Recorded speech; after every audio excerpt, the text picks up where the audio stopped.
Após ficar desaparecida por cerca de 8 horas, com apenas um bilhete de resgate como uma pista, a garota foi encontrada no porão de sua casa. Hoje eu vim falar pra vocês o caso de JonBenét. Olá pessoas, sejam mais bem-vindos a esse canal. Esse canal que fala sobre casos reais toda sexta-feira a partir de 1h da tarde. Se você caiu aqui de paraquedas e já gosta desse tipo de conteúdo, eu não sei o que você está fazendo que ainda não se inscreveu nesse canal. Se inscreve no canal e já deixa seu like. E se você já é inscrito nesse canal, seja muito mais que bem-vindo a mais um vídeo. No caso de hoje, eu vim falar pra vocês um caso muito triste que aconteceu no Natal, que é o caso de JonBenét. Antes de mais nada, eu tenho que dar um recado que esse daqui é o último vídeo do mês. Eu vou tirar uma semaninha de férias, mas eu já volto no dia 6 de janeiro. Outra coisa também, se você quer que eu traga algum caso criminal aqui no canal, é só deixar aqui nos comentários que eu vou trazer o mais rápido possível. Mas então, chega de enrolação, chega de blá blá blá, sem mais delongas, simbora pro vídeo. No final da década de 1990, o sobrenome da família Hansen ficou em alta nos Estados Unidos, e tudo isso graças à filha deles, JonBenét. JonBenét era conhecida como uma criança linda e maravilhosa e, graças à sua mãe, ela ficou participando de vários concursos de beleza infantis.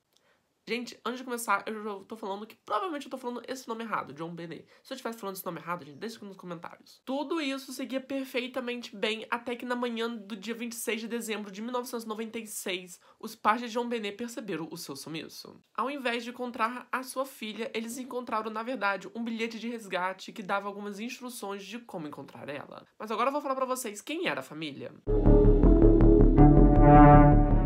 JonBenét Patsy Hansen nasceu no dia 6 de agosto de 1990 em Atlanta, Geórgia. Seu nome é uma mistura do nome do pai, JonBenét, com a sua mãe, Patsy. Então vai e veio, JonBenét Patsy. Mas eu vou falar só JonBenét porque é o que ela mais ficou conhecido. JonBenét era a filha caçula da família, sendo que seu irmão mais velho, o Burke, tinha apenas 9 anos na época de seu sumiço. Seu pai, além de ser empresário, ele também era presidente de uma empresa, a Access Graphics, que era uma desenvolvedora de softwares de computador. John já fora casado antes de se casar com Patsy. Ele se divorciou dessa família em 1978 com seus filhos já adultos morando em outro lugar. Em 1991, John decidiu pegar sua nova família e se mudar para a cidade de Boulder, onde ficava a sede da empresa de onde ele trabalhava. Vale ressaltar que Patsy já era conhecida no mundo da moda, já que ela venceu em 1977 o concurso de Miss Beleza da Virgínia.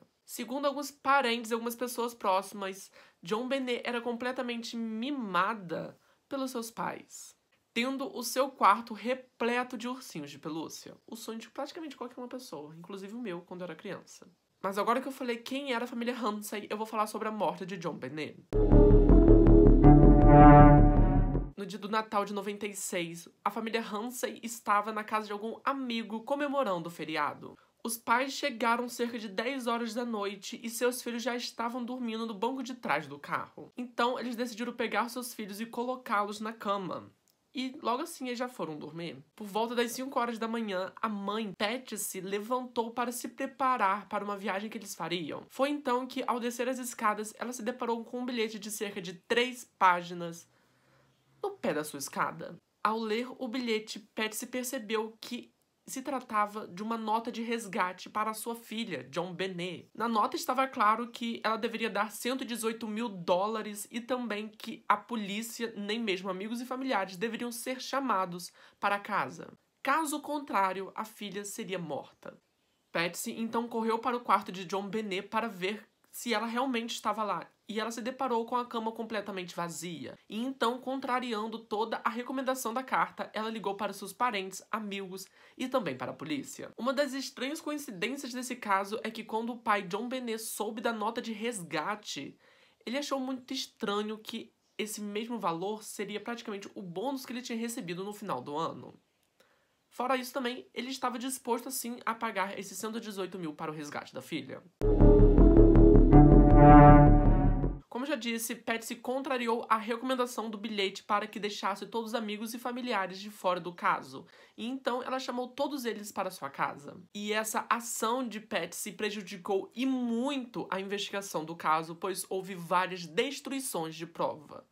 E uma coisa que me deixou muito revoltado foram essas destruições. Vocês vão ver. Quando a polícia chegou na casa por volta das 6 horas da manhã, eles achavam primeiramente que se tratava de um sequestro, sendo que o quarto de John Benet foi o único lugar da casa a ser preservado para possíveis evidências. A polícia não conseguiu encontrar nenhum vestígio de arrombamento na casa. Fora também que, como já tinha bastante pessoa lá, provavelmente isso tudo foi destruído, já que havia várias pessoas saindo e entrando da casa e também, gente, pasmem, limpando a cozinha. Um lugar com possíveis evidências. A detetive do caso foi Linda Ardent, que chegou na casa por volta das 8 horas da manhã, esperando praticamente algum sequestrador ligar para a casa para dar instruções sobre o resgate.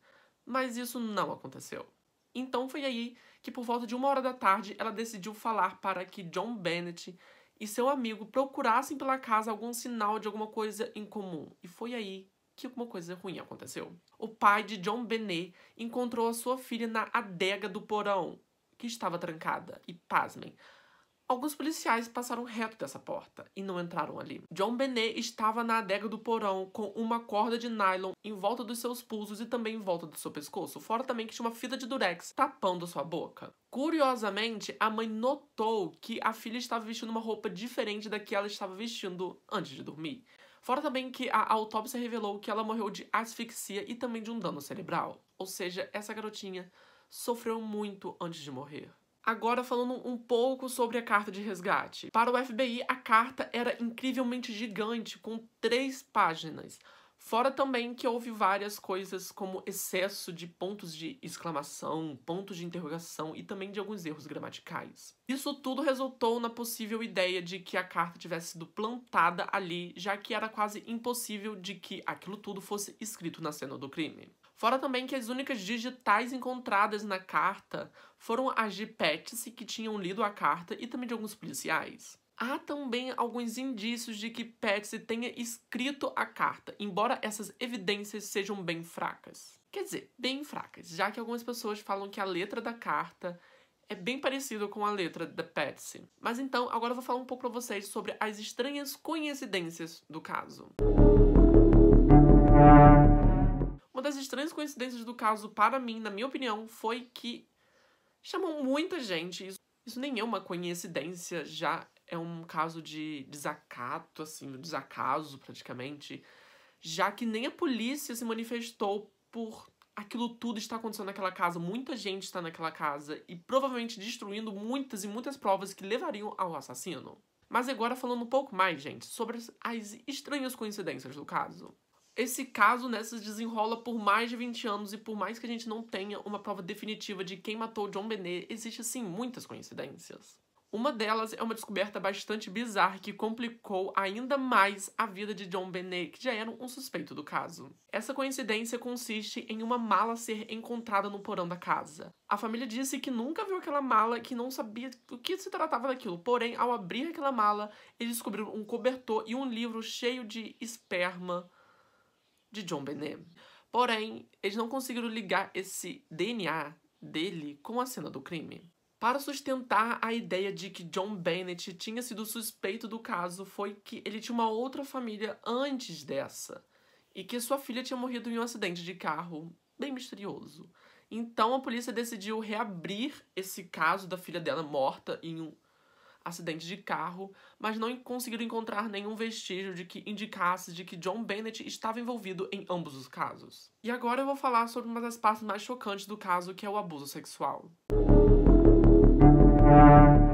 Algo que a polícia acreditava era que John Benet tinha sido abusada. Na cena do crime não tinha nenhum vestígio de que John Benet havia sim sendo abusada, mas a polícia acreditava que ela estava sendo há alguns tempos atrás. Já que alguns registros mostram que John Benet já tinha ido ao médico 3 vezes por conta de alguma coceira ou irritação nas partes íntimas. Fora também que alguns registros mostram que 3 dias antes do assassinato acontecer, uma pessoa ligou da casa dos Ramsay, mas ela desligou logo em seguida. Ou seja, isso tudo que eu falei tornava ainda mais suspeito de que John Benet havia sim sido abusada sexualmente algum tempo antes. Esse fato foi levado ainda mais a sério, já que JonBenét era forçada a ir em concursos de beleza. Esses concursos estavam ligados muitas vezes a pedofilias. Até mesmo os pais diziam estar arrependidos de levar JonBenét a esses concursos, já que eles estavam colocando ela no radar de vários pedófilos. Até mesmo o irmão de JonBenét acreditava que ela tinha sido morta por algum pedófilo da plateia. Porém, algumas pessoas falam que a gente não pode acreditar muito nesse depoimento de Burke, já que ele era considerado uma pessoa estranha,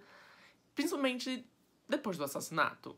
Algumas pessoas acreditam que várias de suas atitudes antes do assassinato eram por causa de ciúmes, já que ele chegou até mesmo a fazer totô em cima da cama de JonBenét. E durante seu interrogatório, ele agia com certa indiferença e até mesmo falou que a mãe estava exagerando naquilo tudo. Mas muita gente fala que aquilo era ciúmes. Porém, outras pessoas falam de que Burke era o culpado do assassinato de JonBenét.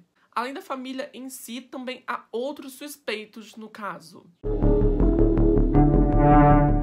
Já não bastasse todos os problemas familiares que os investigadores tiveram que lidar, eles também tiveram que ver com outros suspeitos. Um dos suspeitos era um Papai Noel que tinha visitado a casa na noite anterior ao assassinato e cuja filha já tinha sido sequestrada 22 anos antes de JonBenét.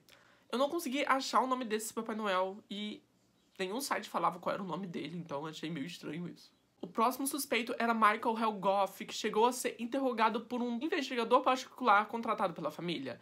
Segundo esse investigador, ele conseguiu uma confissão desse Michael falando sobre o assassinato. Porém, Michael Helgoff se suicidou antes que isso tudo viesse à tona. Então, em 2006, além de Michael Helgoff ser ligado ao crime, um outro homem também foi ligado à cena daquele crime todo. John Mark Carr foi ligado à cena do crime falsamente, já que ele confessou que tinha matado a garota. Porém, houve exame de DNA e não teve nenhum registro que comprovasse que ele estava na cena do crime. Ou poderia ter, e as provas foram destruídas. Esse é um caso que me deixou bastante inculcado por causa disso. Mas então, esse é o vídeo, espero que vocês tenham gostado, e esse é um caso bem misterioso. Eu já tinha ouvido falar dele, mas nunca pesquisei muito a fundo, e quando eu fui fazer o roteiro, eu fiquei muito revoltado com algumas coisas que estavam acontecendo e também fiquei muito triste por ser uma garota muito jovem, morrer e que tinha um futuro brilhante pra frente. Fiquei muito triste com esse caso. Mas esse é um caso que tem muitas pontas soltas, muito desacaso da família, enfim. É um caso bem revoltante em vários aspectos. Esse caso poderia ter sido solucionado há muito tempo, mas não foi por causa de coisas que a família fez e de coisas que os investigadores deixaram de fazer. Enfim, é um caso completo e revoltante. Mas então, até semana que vem para mais... Quer dizer, até dia 6 para mais um caso criminal. Tchau, tchau.